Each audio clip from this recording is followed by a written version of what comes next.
All right, so we really think about equity in all that we do, and technology is a big piece of that, especially this year with distance learning. And so it not only means the equity of access, so making sure that all our students have access to internet and devices, but really an access and equity of opportunity and engagement with technology. So thinking about really mindful of the tools and the strategies we're using so that students are engaged and empowered and their voice is represented and they can be creative and share what they know and interact. And so I think Seesaw is a really great tool for that. What we're going to do today is understand more of the capabilities of Seesaw, especially by viewing a bunch of different kinds of student work, learn how to set up your Seesaw class and get started, and then look more at the interface in terms of assignments and sharing and feedback. So here's kind of our brief agenda. And like I said, when we look at the interface, there's several new features that we'll get to explore a little bit today that are really helpful and great. And yeah, we'll get into it. So there's a couple of reasons that I think Seesaw is particularly great for distance learning. First of all, it can help make students' thinking visible, and because it has a voice recording tool built right in. So anytime a student is submitting an assignment, they can also record their voice to explain what they were thinking, or to explain what they drew, or to respond to their problem solving if they're doing a math problem.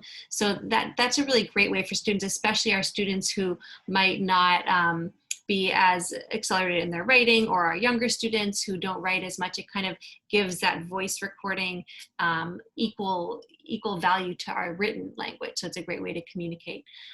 Students can be very creative. So not only, a lot of the time in technology, we think about they're absorbing information, they're watching videos, but Seesaw allows them to create their own things. Seesaw also makes it easy to share offline activities. And what I mean by that is that a student could do all their work on paper, and then with Seesaw, take a picture of it and share that with their class. And that's also kind of embedded right in the tool. So it allows for that flexibility and choice. It allows also opportunities to give feedback and receive feedback. So, and not only can the teacher give students feedback, but students can give each other feedback and see each other's work. So we get to that, a little bit of that interaction that we miss from being in the classroom. So first I want to take you through several student examples so you can see some of the kinds of things that students are doing in Seesaw and what the capabilities are. So these first two are kindergarten. I'm going to play a little bit of each of them. The one on the left is a kindergarten writing sample. And by looking at it, it's hard to tell what all the ideas are there. And so as I was saying before, having that voiceover that we'll listen to in a minute really gets into the students' thinking and helps making their thinking visible. Yes, I went to the park with my dad. My dad told me that I was doing a good job because I was trying to do a monkey bar. So that recording is pretty quiet, but she was talking about how she went to the park with her dad, and next her dad said she was doing a great job on the monkey bars, and so she has that sequencing, she has a lot of details in her drawing and her writing that she's really able to express with that voiceover recording. On the right here is another kindergarten student who is an amazing artist, and Seesaw has drawing tools within it, so students can express themselves not only through writing, but also through drawing and voiceover. So it's a great way to kind of foster that kind of sharing and thinking. So this student did some research about gorillas. Gorillas live in Africa on the forest floor. Gorillas eat bark and grapes and flowers. So she said gorillas live on the forest floor, they eat bark and grapes and flowers, and so she's talking about their diet and their habitat. And then here are a couple more. Here are some first grade students. And for this prompt, you can see they did some activities offline, and then took a picture of what they did and recorded voiceover talking about it. And in this case, the student's teacher had read aloud the book Iggy Peck. And if you're familiar with that book, it's a book about a boy who loves to build. And then the prompt was, now you go build something in your home and share it. And so it was a great way for students to be creative, to be interactive and playful, and also share some of what they had in their home. So there was kind of an identity piece in there also. I Is that built Iggy Architect? Yes, that's right, Iggy Architect. I built a big giant building and my mom helped me. And then their student on the right, the same assignment, but totally different kind of building here. I built a little house with books. It was fun. It only took 15 minutes to build. And so you can see students' kind of personality comes out a little bit, and they get to be really creative when given an assignment like this. This assignment I really liked. Also, this is a first grade classroom, and the teacher gave them a video to watch about trees, and they were learning about the science behind trees. And then she asked them to go for a walk in their own neighborhood and find the biggest tree that they could. And it was really fun to see the different ways that students responded to that. And Seesaw, you can all that choice is built into assignments. So one student drew a picture of a big tree. Another student took a picture, took a photograph of a tree in their neighborhood and kind of circled it and talked about it. Then another student got a picture of a tree and then put in some text and voice. So let's listen to some of these. I noticed the tree is really tall. The tallest tree is a redwood tree. I did not know what the tallest tree was until now, which is cool. Here's the next one. I noticed that some trees could be small and some trees can be big. But this tree that I found in my neighborhood is big. And then one more over here.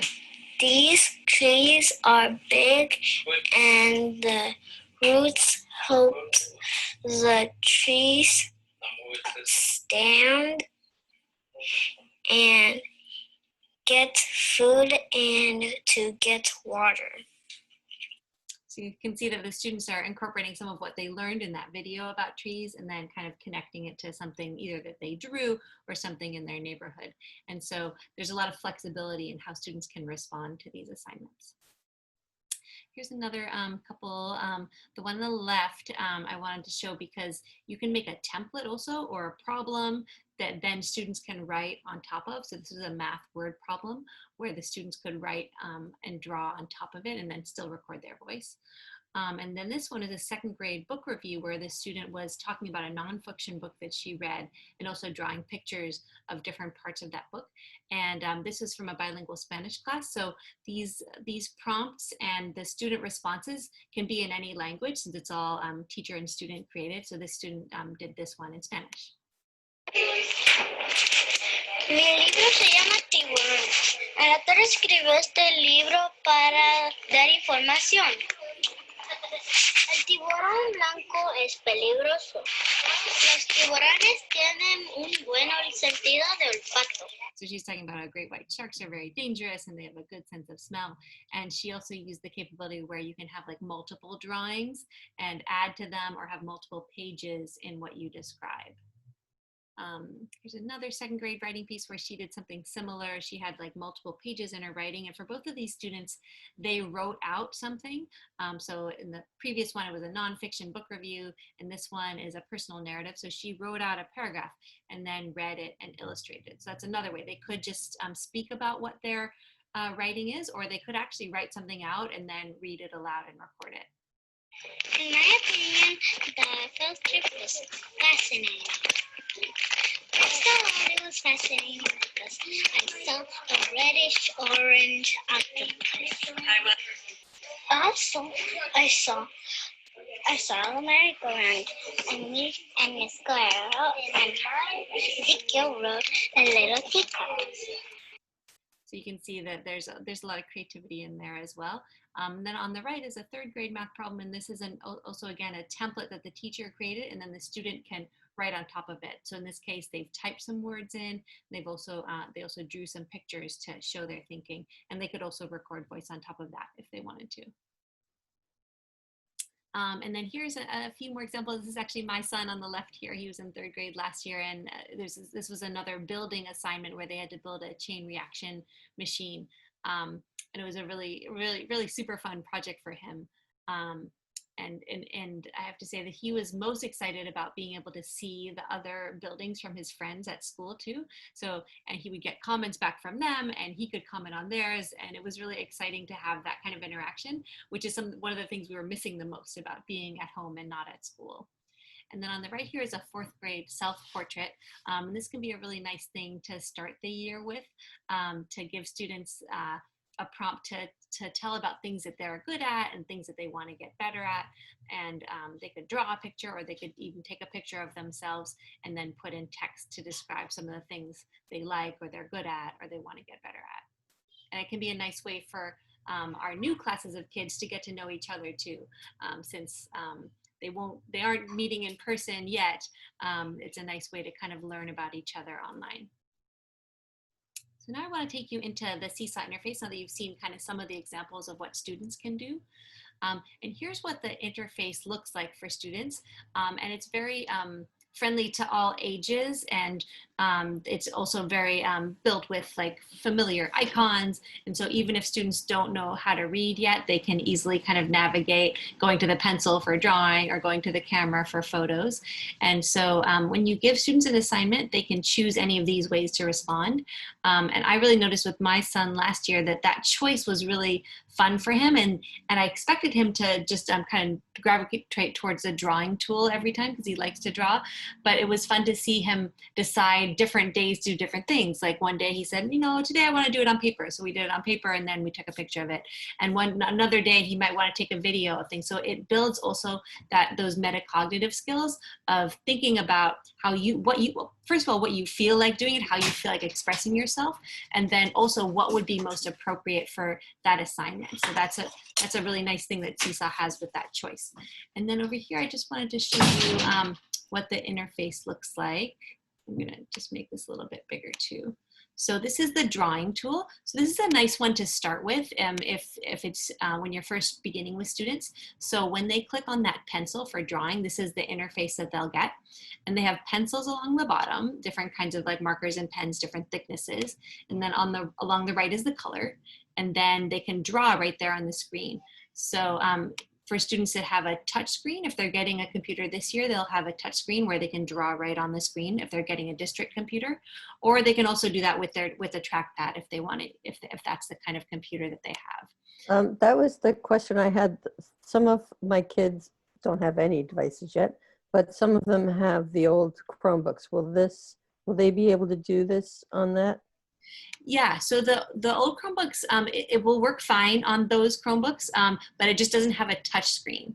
So if you feel that that's really important, you had a SDC class, is that right? Oh, no, you're the art. Sorry, I confused you all. Sorry, you're the art. That's right. Yeah. So basically what we're recommending is it's really important for our pre-K through 2nd grade students to have those touch screens. And for 3rd and up, they could have the computers from last year where they don't have the touch screen, or if they get a new one this year, it would have a touch screen. Thanks. Sure. And so along with this, you can add text. There's a microphone on the left here that's where you would record your voice, like some of the examples that we saw. You can also insert a photo into this drawing. So in addition to drawing, you could add a photo of something like a building that you made. And then on the bottom here, there's also some other design elements, shapes and backgrounds that students could choose to add to their drawing. And I've used this with all different age students at the elementary level, pre-K through 5th grade students, and I've seen them all like have a lot of success with being really creative with it, and also finding it pretty easy to navigate and easy to use these tools once we go through it once. So I mentioned this a little bit, that students can give each other feedback, and another nice thing about the feedback is that first of all, teachers approve each post. So students submit something, the teacher approves it, and there's an easy interface to do that. And then other students can see their classmates' work and they can give comments on it. And those comments can be in text or in audio. So they can type a comment or they can record their voice for their comment also. And those also will be approved by the teacher and then shared back with the class, and then the whole class can see that. And so in order to do that, one thing that we did a lot last year at Cesar Chavez was include sentence frames or criteria to help give some kind of structure around that language. So whether you're asking students to say something they liked and something they wondered about, so or something like a compliment and a suggestion, or 2 stars and a wish, similar idea, 2 things that they liked. There's some ideas here, and you might already have some frames that you use with students, and that can be incorporated here in Seesaw.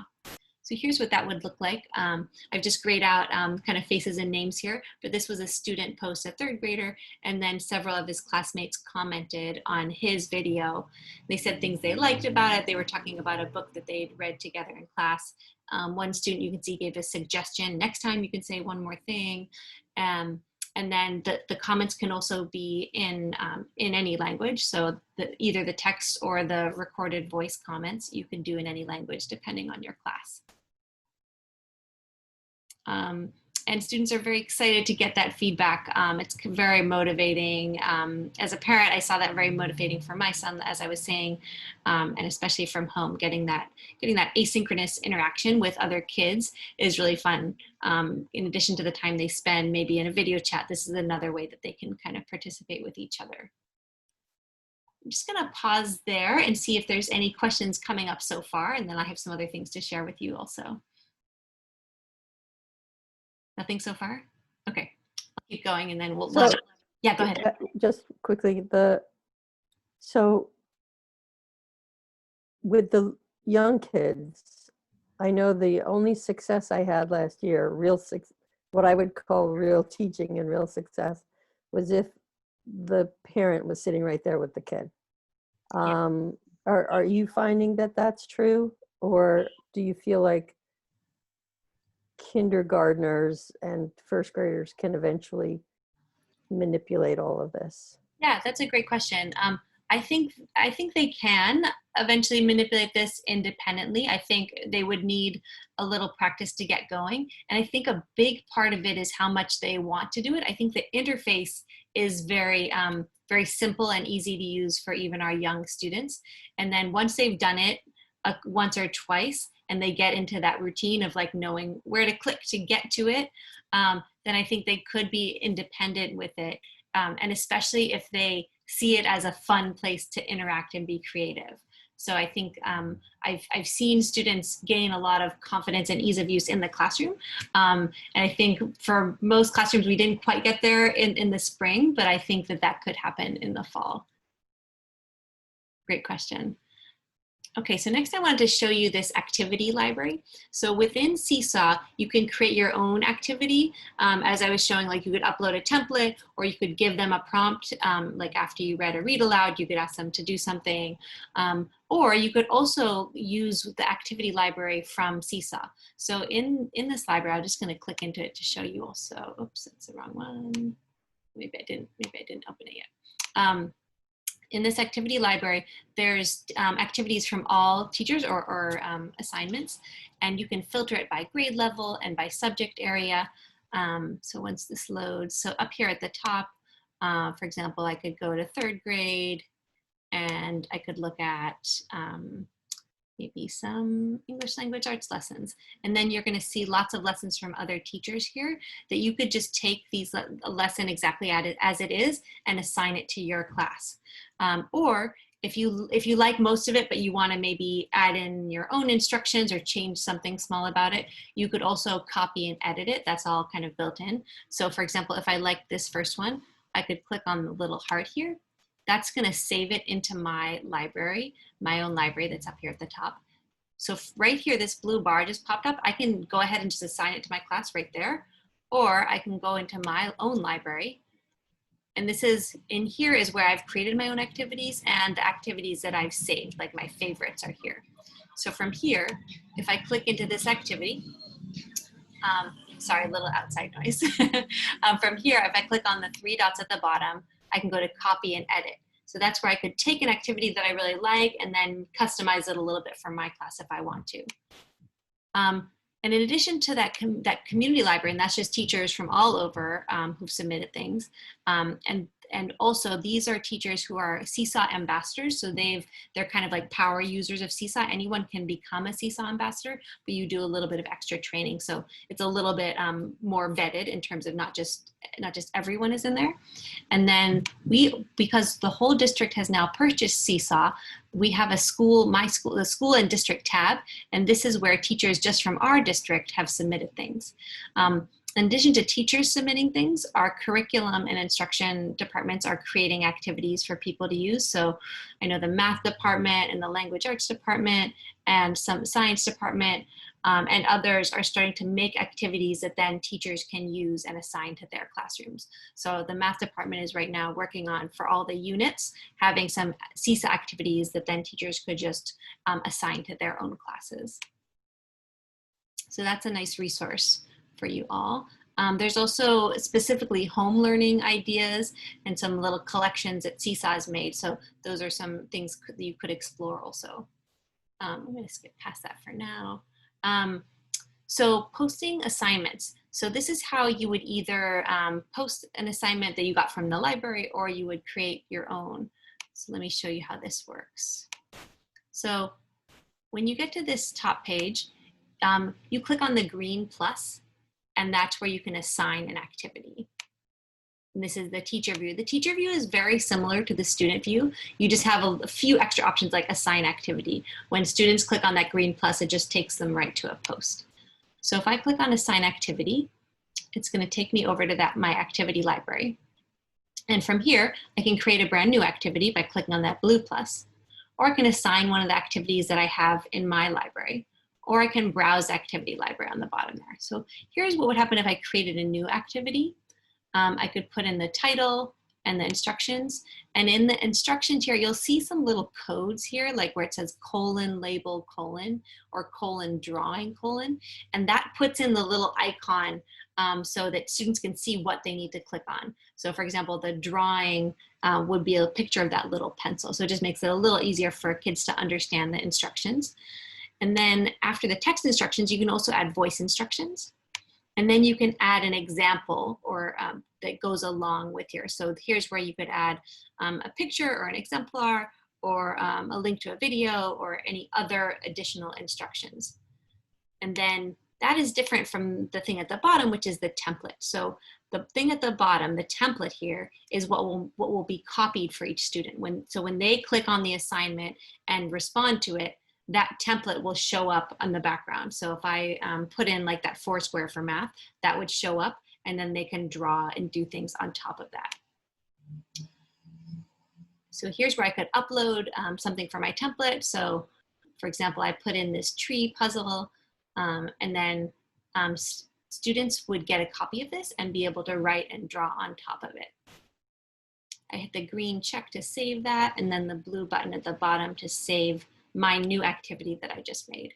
And now from now on, it will be saved in my library. And from here, I can assign it to my classes. I can always reference it later as well if I need to. So that's activities. Now I want to take you into how your classroom gets set up and how you would get started. So because the district has bought Seesaw for school licenses for everyone, pre-K through 12th grade students, teachers don't have to do any work to set up their classes, which is really great. It makes it really easy for you and for students to get started. So everyone is going to log in through Clever. And to do that, you go to clever.sfusd.edu. And this is the same way that students will go into your Seesaw class. From there, I think I have it on the next page. And also to just add, you don't need any codes or anything. Within Seesaw, there are codes and different ways that you can have kids join the class. But that's not needed because all of the rostering is happening automatically. It's already done. So what is Clever? So Clever. Can I interrupt for a second? Yes, please. So I don't have a roster. Yeah. I pull from other classrooms. How does that work? Yeah, so people who are not classroom teachers don't yet have students rostered to you. So there are 2 things that you could do for that. You could either become a co-teacher on somebody else's class, or you could create your own class. If there are like groups of students that you see, you could create your own class and add students. I can show you how to do that if you want to do that. Okay, great. And so the way that rostering works is it's matched with Synergy. So the students that you have in Synergy, like the students you take attendance for, those students will be in your Seesaw classes automatically.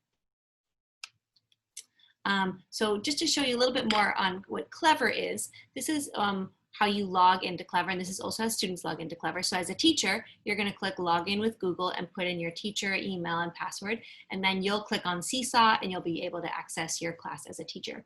Students also come in the same way, and they can log in with their student email, or our younger students can log in with their Clever badges. And this year, every school site has Clever badges that they're handing out to students as they pick up things from their school. So, so that makes it a lot easier for them to log in. They don't have to type in an email and password. Once they get into Clever, you'll see the apps already listed here. And then also teachers have a special teacher page in Clever. So if you want to customize your page, you can do that. You also just log into Clever, click on your page, and from there you can edit it and add things to it if you want to. But even if you don't do that, all the apps will be listed there for students to access. And this is what the Clever badge looks like if you haven't seen them before. It's this QR code with the student name on it. And then all the student needs to do is to hold it up to the camera for their computer. And you can do this with a district Chromebook, or you can do it with any home device also by going to, in the website, you go to clever.sfusd.edu and then click on sign in with Clever badge and hold up the badge. And here's what it looks like. And it's really, really fast. That's all that they need to do. And they might need to move it around a little bit to line it up. And students are very good at doing this once they've learned how to do it the first time. Here's a little bit more about your class settings. So once you have your own class, you click into it, again, through Clever, and then you click on the wrench in the upper right-hand corner, and that's where there are more settings. Here are the recommended settings that I believe are also the default settings. And this allows students to see each other's work. New items require approval. That means that before it gets posted to the class, you'll get to see it and click approve. Also under likes and comments, you can do the same thing there. Have new items require approval. Families can also use an app, either on their phone or on their iPad. And it's important that they download the correct app. So they would want to download this app called the Class app, Seesaw the Learning Journal, and not the Parent and Family app. The Parent and Family app just allows a parent to see the work that their own student is doing. It doesn't allow students to post anything new or to see their other classmates' work. And so the Family app was really useful back when we were in school and the parent was maybe off at work somewhere. During the day, they would get a notification and be able to see their own child's work. But it's not good for home learning because you can't do any of the interaction. So for now that we're doing distance learning, we want everyone to just get the Class app at home. And that's a really great thing you can just put on your phone. So that for any of those offline activities, for example, that activity where they said, go walk around your neighborhood and find the biggest tree, the parent could just like take a photo on their phone, post it with the app onto their Seesaw class, and it's really easy to submit things. Same thing if a student did something on paper, you wouldn't even have to take out your computer. The parent could just take a photo on their phone, post that to the Seesaw class app, and submit the work that way. And this is what students will do when they come to Seesaw. So they log in through Clever, they click on the Seesaw icon, and then they can click on that green plus to just do a general post. So they could just, if it's kind of an open-ended thing, or if you have a specific activity that they're responding to, they'll first click on that activities icon right there, and it'll take them to your assignments that you've made for the class. And here's something that's one of the new things that's exciting. So now it's very easy for students and families to print out activities if they wanted to complete it on paper. So if I made an activity like that tree that I made, that math puzzle, students could just click on print activity and it would download a PDF for them that they could then print out. So it makes it a lot easier to do that offline if they want to. Here's a little bit about organization. So within your assignments, you can create folders. And I'm just going to show you what the process is for that. So you might want to make subject folders like math and language arts and ELD, and then you can put the assignments into those folders.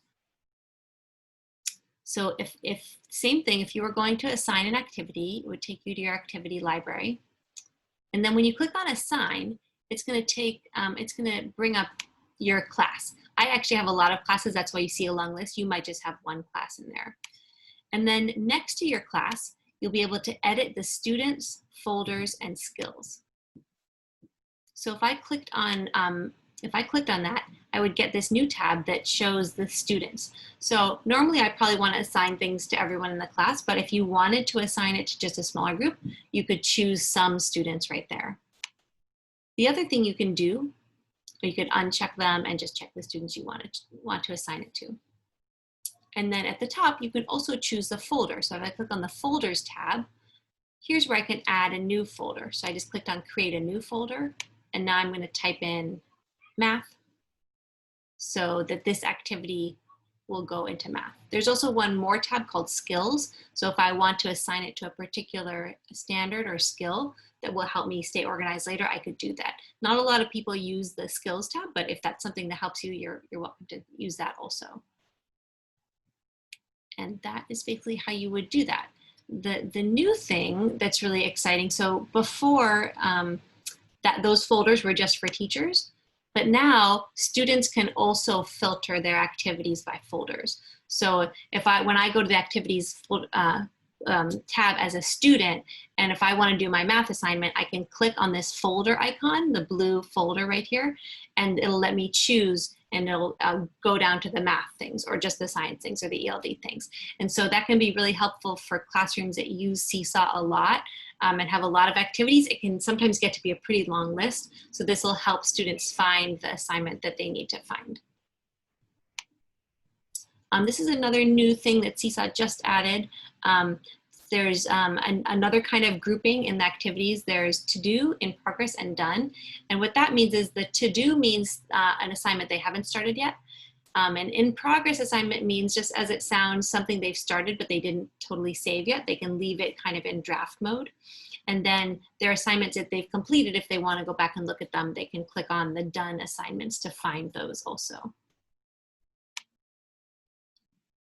Now I want to talk a little bit about Seesaw and Google Classroom and how they can work together or separately and why you might use one or the other.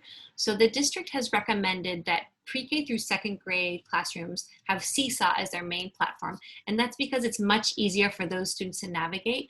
A lot of the things in Google Classroom really require them to click on tabs and read information, and Seesaw doesn't require that. It's a much simpler interface. And Seesaw has all the things that we've been seeing, all those creation tools, the choice. It's easy for really young students, and it's easy for any age student to share work and give and receive feedback. Google Classroom has more organization, so you can have more, it's a little bit, it has separate tabs and more categories. Seesaw has just added a little bit of organization, so that's nice. Google Classroom also integrates really well with all the Google apps like Docs and Slides and Sheets. You can make copies of templates really easily of like a Google Doc, or you can share a Google Doc. So it has those kind of more robust features that are used a lot more at the upper grades. But I also want to say that a lot of third through fifth grade teachers and older are starting to use both Google Classroom and Seesaw. So Google Classroom can be the main platform where you house all your assignments, but some of those assignments might be a Seesaw assignment. So if you want to have them draw something or record their voice for one of their assignments in Google Classroom, you can link to a Seesaw assignment. And that is something new that just came out too, which is pretty exciting.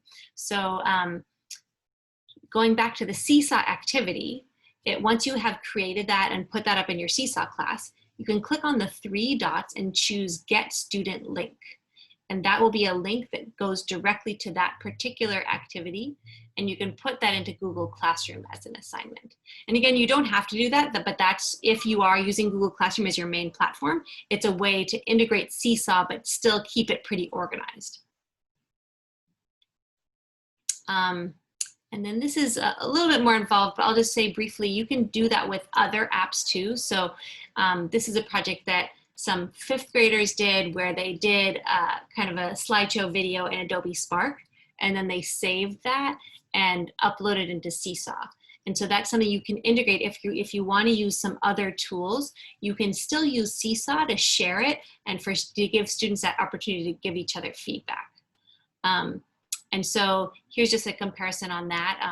Seesaw has the more simple creation tools, but if you want to make like a whole movie or a whole slideshow, you might use something like Adobe Spark or iMovie, and then you could still upload that to Seesaw if you wanted to share it. Seesaw can be a nice way to share things.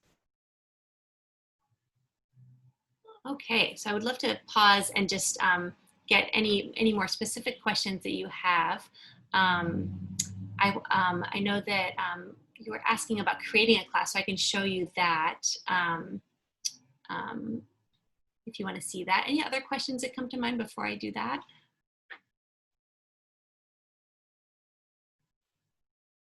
Okay, so I'm gonna show you how to create a new class, and this is, again, so for classroom teachers who have students assigned to them, you don't need to do this. This is only for like RTIFs or like a lit coach or math coach or somebody who wants to create a new class that's not already your classroom. So if I were in Seesaw, so I would still log into Seesaw from Clever, and then I would click on Seesaw, and then where it says my name in the upper left, I'm going to click here and I'm going to click on Create New Class. It's asking me what school I'm going to be at. It'll probably just go to your school. You're going to name your class, and then if your class has multiple grades, you just pick one of them. This doesn't really, it's not really important for anything else. And it's going to create my class here. And next I'm going to be able to add students. So again, for all the settings for my class, I go to this wrench in the upper right, and then I click on plus students. And here, let me see if I can pull this up a little bit. I'm going to click on add students at the bottom. And here I'm going to need to put in the student ID numbers, because the students are already in the system. So for example, the students at your school, they'll already be assigned to their classroom teacher's Seesaw class, and they can have multiple classes, but you'll need to enter in their student ID so that it's all kind of under their students. And so you'll put students in that way. And you can make multiple classes if you have different groups of students you meet with. And then students will do that same thing. When they're in Seesaw, they will click on their name in the upper left, and they will be able to click on the different classes that they're part of. So that code, would they be able to get to my classroom using that code? Yes. So you're talking about the Clever badge? Yeah. Yeah. So what happens is the Clever badge is basically another way for them to log into their Oh, Google to just account. get in. So Okay. they'll get into their account and then click on Seesaw, and then all the classes they're signed up for will be there. Great question. Okay, great. And then I have some other links here too. If you save these slides and want to go back and look at any of them, I have kind of a step-by-step basic setup for teachers that takes you through those steps again, because I know I went through it kind of quickly. And then there's some more detailed help from Seesaw. And then there's also some resources here for families. So we've sent home printed resources for families. And there's also some videos, and we have these in multiple languages also. So if families want more assistance, we have them in many languages, in Spanish and Cantonese and Mandarin, Filipino and Arabic. So that families can access a little more kind of like basic help on how you would use Seesaw, how you'd use Seesaw on your phone in particular, and how you respond to activities. And then I also wanted to just link in our professional learning calendar. So we have lots more of these webinars coming up. If there are other topics that you're interested in, please check that out. There's also something new that right here called the SFUSD one-on-one tech support. And this is for teachers that might want to have talk through one of these apps in more detail. So if you want to learn more about Seesaw or Zoom or Google Classroom, you can actually sign up for an appointment with someone who can walk you through these in a kind of one-on-one support. And then we also have the help desk, of course, which is very busy, but doing a great job at answering lots of questions. So if any questions come up that are like more technical and or any kind of questions, you can start with the help desk and email them to find out more. Yeah, what other questions come to mind? So, Oh, sorry, one more thing. Christina, would you mind putting the webinar feedback form in the chat? But we'll hang out and still ask questions, but make sure you put that feedback form before you sign off. Go ahead. What was your other question? so in the synchronous learning, where does Seesaw fit into that? Yeah, that's a great question. So here's what I would say about that. So here's one way you could do it, and there's many ways you could use Seesaw, but one way I think works really well is if you're in your video chat on Zoom and you're introducing something, like for example a read aloud. So in the example I showed, she read aloud the book Iggy Peck, or they were talking about some science concept, and then you might show students the activity on Seesaw and say, you're going to get to respond to this in drawing, and I want to hear your ideas. And then after the video chat, you could have them do that assignment. So it is more useful in that way for an asynchronous like lesson that they could do after that video chat time. But I do think it's also really great to bring that back into the next day. So for example, or the next week, when you meet again with them, you can show some of that student work just as you would in the class. And that can be very motivating and exciting for kids to see each other's work. So they can have that asynchronous interaction on Seesaw and be commenting. And then during some of your video chats, you can say, this student did a great job with their explanation of the tree, and then you can show that for everyone. So you can kind of do a little bit of both with Seesaw, but most of the work that the student does will be asynchronous, not during your video chat times. I have a suggestion. Can I? Yeah, please. Sometimes I find it helpful with synchronous instruction with the students that they write down their thinking or whatever it is that you are asking of them on a piece of paper or a notebook and pencil, and they're participating live with you synchronously.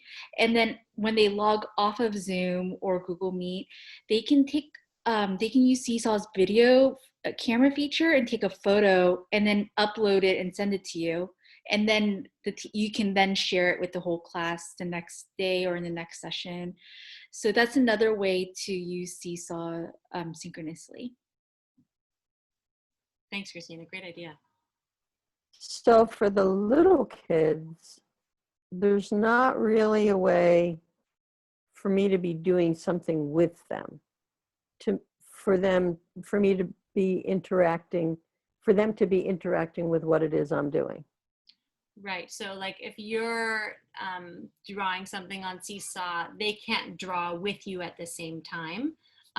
Except like Christina said, if they did it on paper, they could like be doing that. And then once they put it on Seesaw, you can give them feedback. You can write a comment to them. Right. Okay.